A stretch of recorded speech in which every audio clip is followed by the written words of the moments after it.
करने की कोशिश कर रहे हो, नहीं कर पाओगे।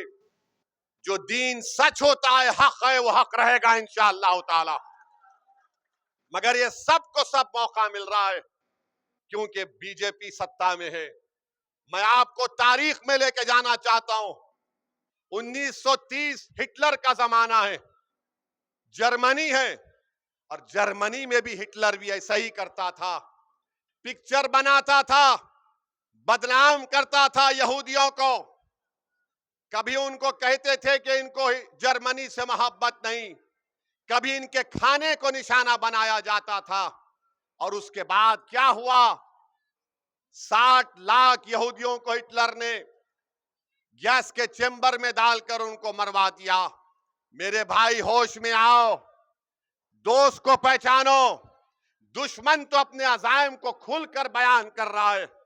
अगर आज आप इस फर्क को महसूस नहीं करेंगे तो याद रखो, ये जो मासूम बच्चे 12 और 14 साल के हैं, वो कल तुमसे पूछेंगे कि बताओ अब्बू, जब हमारे बर्बादी के पूरे मंसूबे बनाए जा रहे थे, आपने उन मंसूबों को कैसे नहीं रोक पाए? क्या जवाब होगा तुम्हारे पास? क्या जवाब होगा तुम्हारे पास? सोच लो। हम तो कोशिश करते हैं, करते रहेंगे। हमारा मकसद एक ही है कि भारत की राजनीति हो, बिहार की राजनीति हो। जब यहां पर हर समुदाय का एक लीडर है, तो बताओ मुस्लिम अल्पसंख्यक समाज का कौन नेता है? तुम कब तक तेजस्वी को, लालू को, नीतीश को अपना नेता बनाते रहोगे? तुम कब तक इनको मोटा करते रहोगे? तुम कब तक झोली भर भर कर उनको वोट देकर हमारे अरमानों पर, हमारे लाशों पर उनके सियासी महल को तुम कब तक तामीर करवाते रहोगे? मेरे अजीज दोस्तों और बुजुर्गों, मेरी आपसे अपील है कि अपनी अहमियत को जानिए, अपने के कोट का सही इस्तेमाल करिए। यकीनन बीजेपी को रोकना है। क्यों नहीं रोकेंगे बीजेपी को? आज बीजेपी कह रही है कि यकसा सिविल कोड को नाफिज करेंगे। यकसा सिविल कोड का मतलब यह है कि उत्तराखंड में बीजेपी की सरकार है, वहां पर बीजेपी ने यकसा civil code, uniform civil code का कानून बनाया और उत्तराखंड के मुसलमानों से कह दिया कि तुम्हारी शादी खुतबे निकाह से नहीं होगी, स्पेशल मैरिज एक्ट के तहत होगी। तुम्हारे बेटे और बेटी का निकाह गवाह से नहीं होगा। दुल्हन को और तुम्हारी बेटी को और तुम्हारी बीवी को मेहर नहीं दिया जाएगा। तलाक होगा तो किसी और दूसरे समुदाय के मजहबी कानून के मुताबिक होगा। बताओ, अगर कल पार्लियामेंट में यकसा सिविल कोड का कानून लाया जाएगा तो क्या तेजस्वी यादव खड़े होकर उसको फाड़ेंगे या वैसे उसको फाड़ेगा? आप फैसला कर लो। तो मेरी आप तमाम से गुजारिश है कि आप अपना एक एक वोट का इस्तेमाल करिए।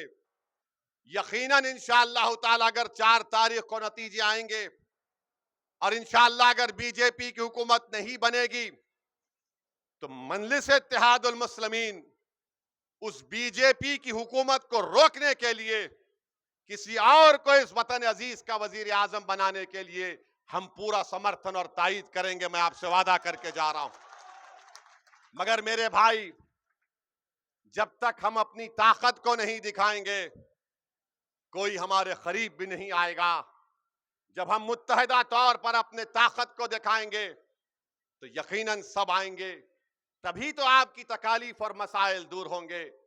वरना आज आप सिर्फ वोट डालने वाले बन गए, आप वोट लेने वाले नहीं बन पाए। मंजलिस का पैगाम यह है कि वोट लो, नेता बनो, राजनेता बनो, लीडर बनो, अपने मसाइल को खुद हल करो। ये मंजलिस का पैगाम है। आप तमाम का बहुत बहुत शुक्रिया। आप आए और याद रखिए, आपको हिम्मत और हौसले से काम करना है। और किसी शायर ने अच्छा कहा था कि जिंदा रहना है तो मीरे कारवां बनकर रहो। जिंदा रहना है तो मीरे कारवां बनकर रहो। इस जमीन की पस्तियों में आसमान बनकर रहो। इस जमीन की पस्तियों में आसमान बनकर रहो। बहुत बहुत शुक्रिया। अस्सलाम वालेकुम वरहमतुल्लाहि वबरकातुहू।